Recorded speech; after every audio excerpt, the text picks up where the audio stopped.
Carhart looked at her laptop, then at the bathroom door, then back at the laptop. He didn't touch it, but he was considering something. I could see it in how still he went. The girl came back, closed her laptop, and left. Carhart sat back down. I asked myself why he was really there. And once I started asking that question, I couldn't stop noticing things. Like how he seemed to follow a pattern. He'd wait until someone young came in alone, usually a woman. He'd study them for a while. Once, he actually followed a girl out to the parking lot. I watched through the window. He didn't approach her. He just went to his car, which was parked 2 spots from hers, and sat in the driver's seat watching her load her laundry basket into her trunk. I considered telling the laundromat manager, but what would I say? That a guy sat in a chair? That he looked at people?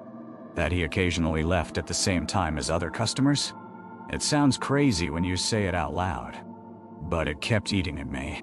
So one Wednesday in late April, I did something I'm not proud of. When Carhart went to the restroom, I took a photo of his face from across the room.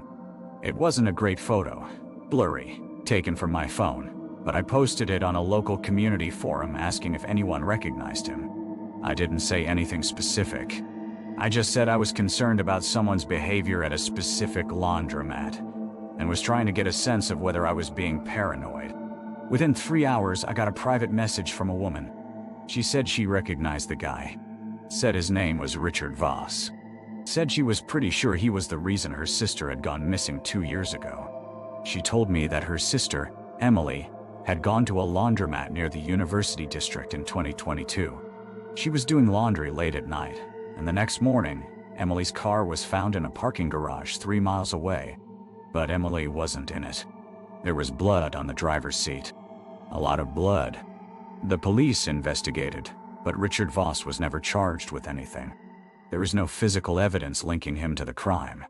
He'd been questioned because he was on the laundromat security footage that night, but he had an alibi, or claimed he did. Something about being at a friend's house. The sister said she'd always been convinced he was responsible, but the police couldn't prove anything. She said Emily was never found. I stopped going to that laundromat after that. I started doing laundry at home, even though my apartment doesn't have a hookup and I had to buy a portable washer. It's inconvenient, but I couldn't shake the feeling that if I kept going there, I'd be waiting for something bad to happen. That I'd be waiting for him to decide that I'd seen too much. I did contact the police and gave them the information. I told them about my observations, showed them the photo. The detective I spoke with said they'd look into it, but he didn't sound convinced there was anything current to investigate. A cold case wasn't a hot lead, he explained. 3 months later, I searched for recent news about Richard Voss. There were no recent articles. No arrests. As far as I could find, he was still out there. Maybe still going to laundromats on Wednesday nights, looking for someone alone. The worst part isn't not knowing if he hurt anyone else. The worst part is knowing that I could be sitting across from someone evil. Someone who's done real harm, and the only thing that makes them stand out is that they're patient. They're methodical. They don't rush.